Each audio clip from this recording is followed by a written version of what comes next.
there are some epic motorcycles that were made in the past, but they discontinued them, man.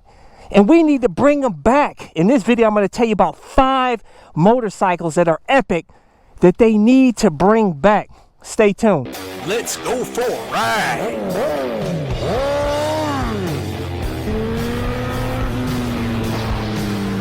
You are watching Cycle Cruises all on one motorcycle channel. Subscribe today. Guys, this is my epic bike, man. This is a legendary bike for me, guys. Most fun motorcycle I ever owned.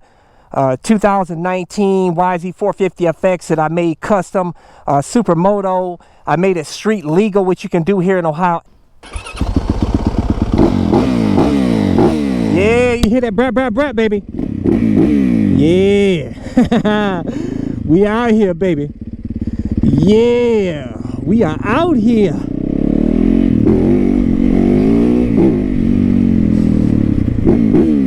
Yeah, baby. Well, I'm going to tell you this, guys, before you get out here ride, make sure you're wearing all the gear. And if you want to get my gear, which is awesome, like this ultra lightweight carbon fiber helmet, which is my favorite helmet with the auto tint shield, this motovlog camera airbag vest to help keep you safe, which I never leave home without. All of my gear, I include links in the description and comment section of my video. I'll tell you, man, that it's unfortunate to see some really epic motorcycles die. Number one motorcycle that I think was absolutely awesome, epic, beautiful, that they need to bring back, which I think it looks better than the current bike that replaced it, is the KTM RC8 1190. That bike was absolutely sick, guys. Much more beautiful than this KTM 1290 Super Duke R they got out, which is an epic bike, don't get me wrong, that's a cool bike.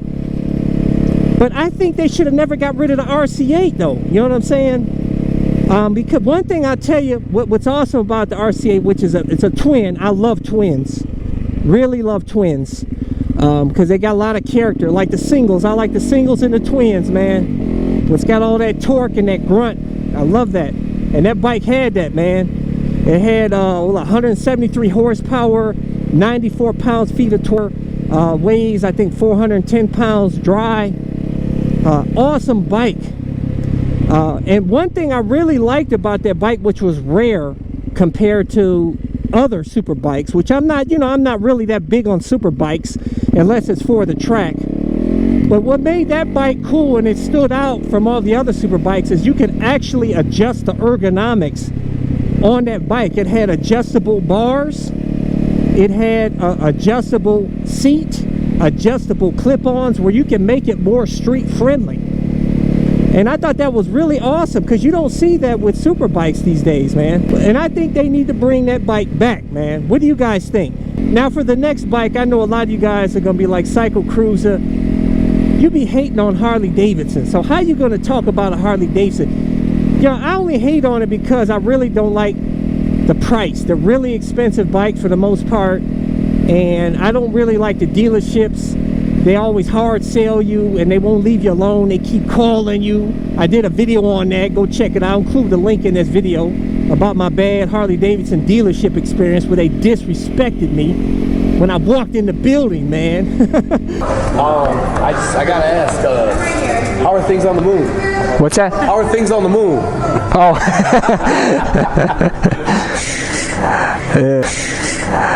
This next bike is the Harley Davidson VRod.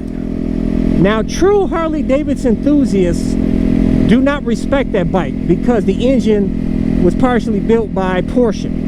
But in my opinion, it is the best motorcycle that Harley Davidson ever built. It's one of the fastest, one of the best looking bikes they've had. A lot of people use it to drag race at the track.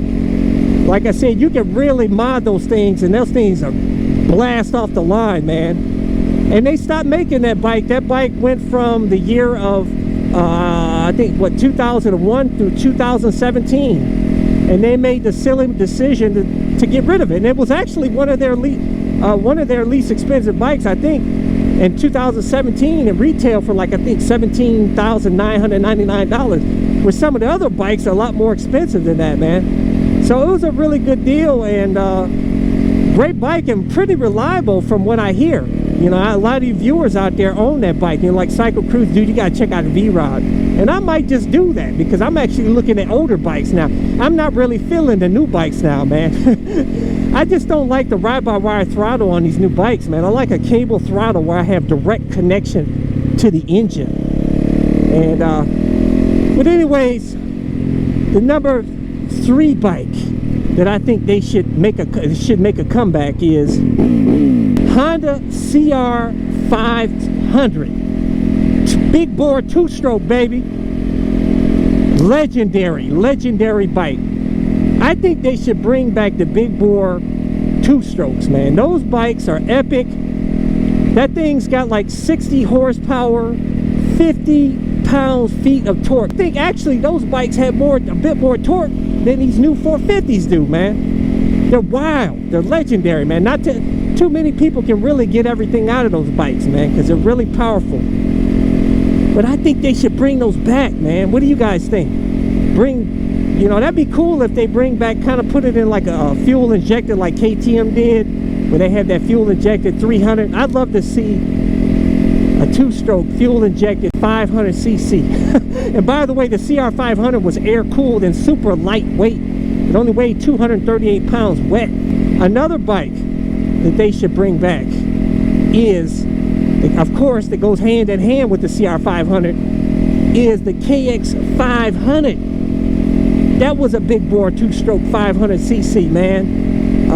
And that sapsucker, I think, was same about 60-something horsepower, 48 pounds-feet of torque. Now, they don't have big top speeds, but they got all that power right there, right at everywhere you want it. Just boom, hit that throttle, boom, like that. These 450s are fun, man, but I gotta ride me a 500cc 2-stroke, man. I gotta check it out, dude. If any of you guys own one of them bad boys and you want to meet up here in Ohio, hit me up, guys. Hit me up. And I want to ride that bad boy. I'll let you ride my bike, and you let me ride your 500cc 2-stroke. And I'll do a video on that mug. I want to experience that bike. And the last bike here that they should bring back, which is pretty epic, which I didn't really know much about it until one of you guys brought it to my attention, is the old school, the Yamaha XT600.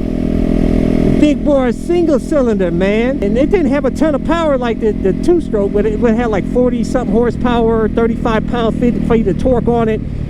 Just super reliable, dual sport. A little over 3.5 gallon tank, 3.6 gallon fuel tank I think it had on it. Really cool bike. They should bring that back, man. You know, I would love to see Japan compete with KTM. Like the KTM has their 690.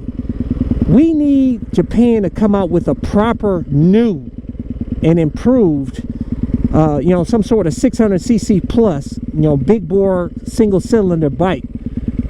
That would be awesome. So I don't know whether they're going to do that. For years I did videos. I thought in the pipeline that they were going to come out with something to compete with KTM, but they never did. But anyways, leave a comment below. What do you guys think, and what other bikes am I missing? I know there's a ton of other epic bikes they should bring back. Leave a comment. Let's talk about it. That's why I do these videos, to incite community discussion. That's what keeps me wanting to do these videos, because I love talking with you guys and talking about motorcycles. I can talk. For those of you guys that know, have met me out here on the street, we could sit here and talk motorcycles all night. I love motorcycles, man. But anyways, don't forget to subscribe to my All in One Motorcycle channel. Make sure to check out my other channel, Bug Out Moto. Deuces. Thumbs up. Check out my playlist for new riders and popular videos. Don't forget to comment and subscribe, and check out my other channel, Bug Out Moto, where I customize a van for my motorcycle so I can live in my van with my motorcycle and travel across the country anywhere. Subscribe to my YouTube channel, Bug Out Moto.